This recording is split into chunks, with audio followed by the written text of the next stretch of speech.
오늘 함께 나눌 하나님의 말씀은 창세기 26장 1절부터 11절까지의 말씀입니다. 아이워십 22쪽에 나와 있습니다. 창세기 26장 1절부터 11절까지의 말씀입니다. 우리 하나님의 말씀 함께 받들어 읽겠습니다. 아브라함 때에 첫 흉년이 들었더니 그 땅에 또 흉년이 들매 이삭이 그랄로 가서 블레셋 왕 아비멜렉에게 이르렀더니 여호와께서 이삭에게 나타나 이르시되 애굽으로 내려가지 말고 내가 내게 지시하는 땅에 거주하라. 이 땅에 거주하면 내가 너와 함께 있어 내게 복을 주고 내가 이 모든 땅을 너와 내 자손에게 주리라. 내가 내 아버지 아브라함에게 맹세한 것을 이루어 내 자손을 하늘의 별과 같이 번성하게 하며 이 모든 땅을 내 자손에게 주리니 내 자손으로 말미암아 천하 만민이 복을 받으리라. 이는 아브라함이 내 말을 순종하고 내 명령과 내 계명과 내 율례와 내 법도를 지켰음이라 하시니라. 이삭이 그랄에 거주하였더니 그곳 사람들이 그의 아내에 대하여 물으매 그가 말하기를 그는 내 누이라 하였으니 리브가는 보기에 아리따움으로 그곳 백성이 리브가로 말미암아 자기를 죽일까 하여 그는 내 아내라 하기를 두려워함이었더라. 이삭이 거기 오래 거주하였더니 이삭이 그 아내 리브가를 껴안은 것을 블레셋 왕 아비멜렉이 창으로 내다본지라. 이 아비멜렉이 이삭을 불러 이르되 그가 분명히 내 아내거늘 어찌 내 누이라 하였느냐. 이삭이 그에게 대답하되 내 생각에 그로 말미암아 내가 죽게 될까 두려워하였음이로라. 아비멜렉이 이르되 내가 어찌 우리에게 이렇게 행하였느냐. 백성 중 하나가 내 아내와 동침할 뻔하였도다. 내가 죄를 우리에게 입혔으리라. 아비멜렉이 이에 모든 백성에게 명하여 이르되 이 사람이나 그의 아내를 범하는 자는 죽이리라 하였더라. 아멘. 혹시 오늘 본문을 읽으시면서 이미 언제 어디선가 읽거나 들었던 것 같은 익숙함을 느끼셨다면 성경을 잘 읽고 있으시다는 증거입니다. 갑자기 찾아온 가뭄 앞에서 살기 위해 거루지를 옮기는 모습, 새롭게 정착한 땅에 살고 있는 사람들이 두려워 자신의 목숨을 잃지 않기 위해 아내를 누이라 속이는 비겁함, 그러다 진실이 밝혀져 부끄러움을 당하고 더 큰 어려움에 빠지는 듯 하였지만 결국은 무사히 위기를 극복하는 결말로 끝나는 이 이야기는 여기서 처음 나오는 이야기가 아닙니다. 이미 이삭의 아버지 아브라함의 삶에서 일어났던 일, 그것도 한 번이 아니라 12장과 20장에서 두 번이나 반복해서 일어났던 이야기입니다. 그래서 오늘 본문을 그 이삭을 아브라함이라고 바꿔서 읽어도 전혀 어색하거나 이상함을 느끼지 못할 정도로 아브라함이 겪은 이야기와 비슷합니다. 계속 반복되는 줄거리와 결말을 가진 이야기니 한 번쯤은 생략해도 될 텐데 굳이 이 이야기가 또다시 성경에 기록된 이유는 무엇일까요? 하나님의 감동으로 기록된 성경은 교훈과 책망과 바르게 함과 의로 교육하기에 유익하고 하나님의 사람으로 온전하게 하여 선한 일을 행할 능력을 갖추게 한다는 말씀대로 이 이야기 안에 하나님의 백성을 언제나 선한 길로 인도하시는 신실하신 하나님, 그 하나님을 온전히 신뢰하지 못하는 인간의 연약한 한계, 그럼에도 계속해서 구원을 이루어 가시는 하나님의 은혜가 잘 나타나 있기 때문입니다. 이는 아브라함과 이삭 이야기에서 나타나는 사소해 보이지만 분명하고 결정적인 공통점과 차이점을 살펴볼 때에 더 분명하게 나타납니다. 그러니 오늘 말씀에 담긴 우리를 향한 하나님의 뜻을 이미 다 안다고 여기지 말고 새롭게 다가오는 은혜를 발견하기를 기대하는 마음으로 함께 말씀을 묵상하는 이 시간 되기를 바랍니다. 이삭은 아브라함을 떠나보낸 뒤에 부엘라 헤로이라 불리는 곳에서 지내고 있었습니다. 이곳은 예전에 하나님께서 하갈의 아들 이스마엘을 임신하고 핍박을 받아 아브라함의 집을 떠났을 때에 하나님의 사자가 나타났던 곳이며 하갈이 하나님께 감사하며 나를 살피시는 살아계신 이의 우물이라는 뜻을 가진 이름을 붙인 장소였습니다.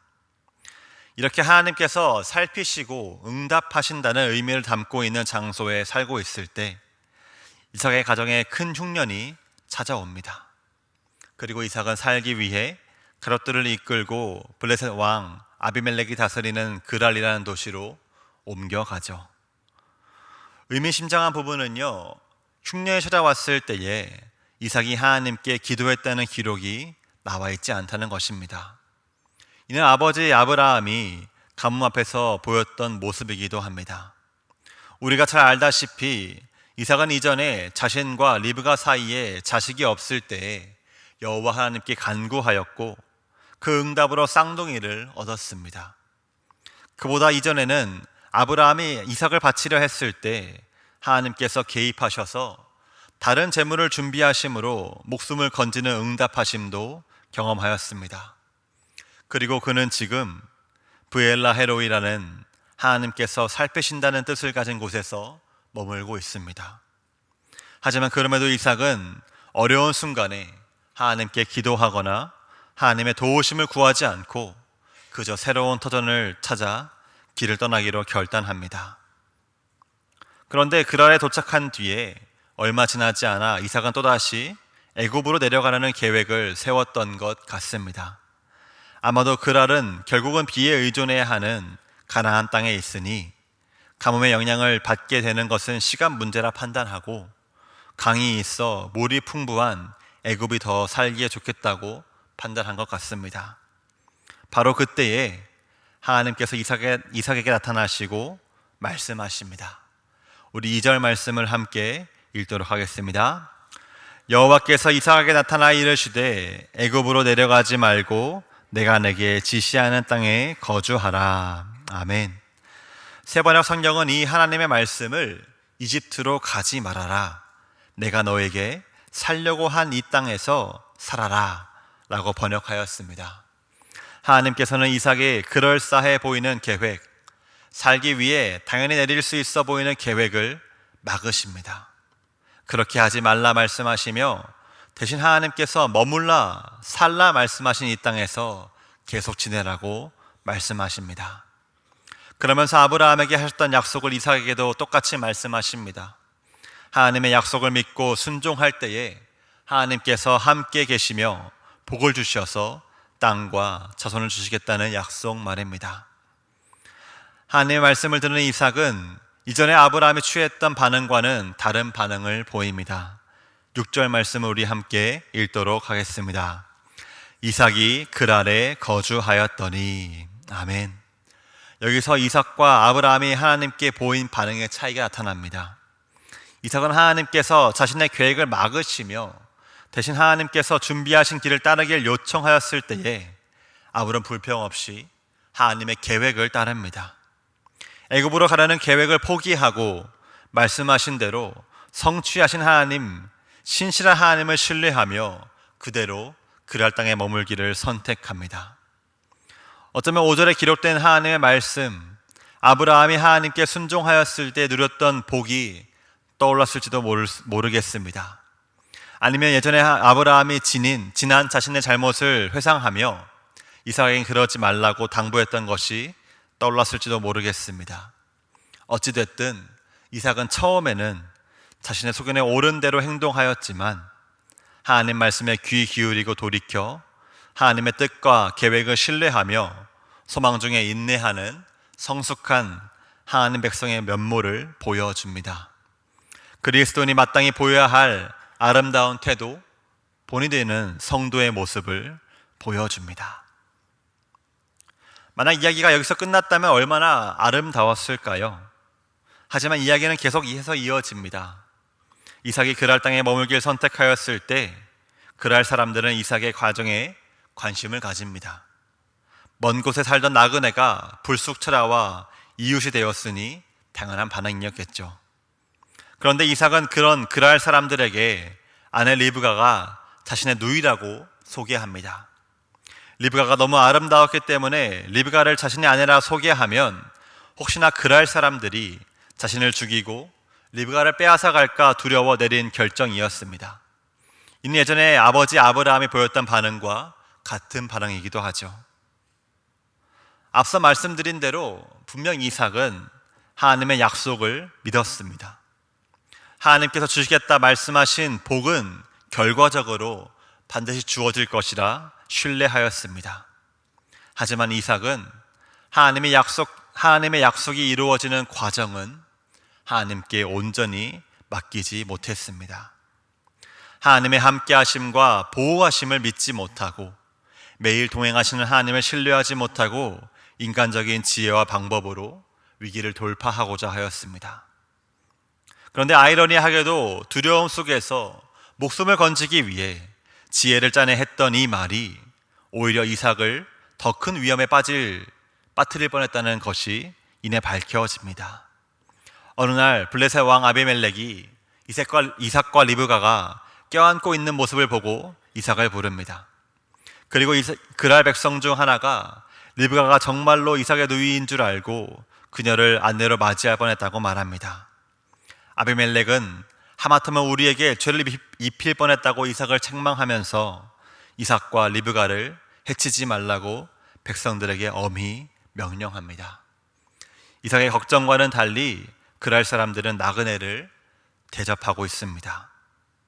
이런 아비멜렉의 조치는 만약 이삭이 처음부터 리브가가 자신의 아내였다고 밝혔다면 어쩌면 이런 어려움과 부끄러움을 당하지 않았을 수도 있다는 것을 암시하고 있습니다. 또한 비록 이삭은 하나님께 과정까지 믿고 맡겨드리지 못했지만 그럼에도 하나님께서는 세심하고 안전하게 이삭과 그의 가정을 돌보시며 복을 주시겠다는 하나님의 약속을 성취하시기 위해 매일 세심하게 인도하신다는 하나님의 신실한 은혜를 보여주고 있습니다. 사랑하는 성도 여러분, 오늘 말씀에 비추어 우리의 모습을 돌아보기를 원합니다. 먼저 나는 하나님께서 언제나 나를 가장 좋은 길로, 선한 길로 인도하심을 정말로 믿고 있는지를 점검해 봅시다. 아브라함과 같이, 이삭과 같이 우리의 삶에도 갑작스러운 흉년과 같은 어려움 때문에 당황을 하기도 합니다.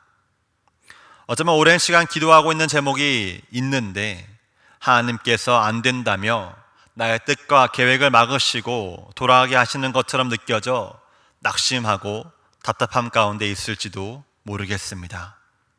하지만 오늘 이야기를 비롯해 수많은 찬양과 성경 말씀과 간증들, 또 심지어 지금까지 우리가 직접 경험해온 바는 하나같이 하나님께서 하나님의 백성을 복된 구원의 길, 생명의 길, 선한 길로 인도하심을 증언하고 있습니다. 때로는 하나님의 거절마저 나를 위한 하나님의 응답일 수 있음을 기억하며 나보다 나를 더 잘 아시는 주님, 끝까지 나를 완전한 구원의 길로 인도하시는 하나님을 신뢰하며 하나님께 우리의 삶을 기꺼이 맡겨드릴 수 있기를 소망합니다. 또한 하나님께 결과뿐만이 아니라 과정까지 온전히 맡겨드릴 수 있는지, 온전히 맡기고 있는지를 함께 돌아보길 원합니다. 그리스도인들은 뭐로 가도 서울만 가면 된다는 말을 의지하는 사람들이 아닙니다.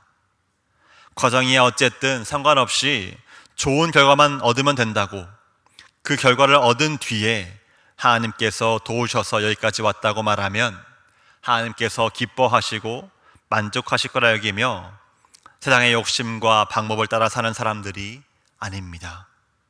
그리스도인은 매일 동행하시는 하나님을 믿고 의지하는 사람들입니다. 그 믿음을 매일 하나님의 말씀에 순종함으로 보이는 사람들입니다. 하나님께서 오늘 지금 나와 동행함을 신뢰하면서 모든 순간을 하나님 보시기에 올바른지, 하나님 말씀에 비추어 합당하게 살아내고 있는지를 살피며 하나님 말씀에 순종할 수 있는 오늘 하루가 되기를 소망합니다.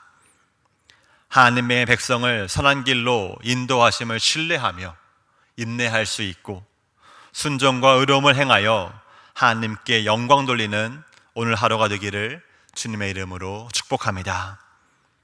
우리 말씀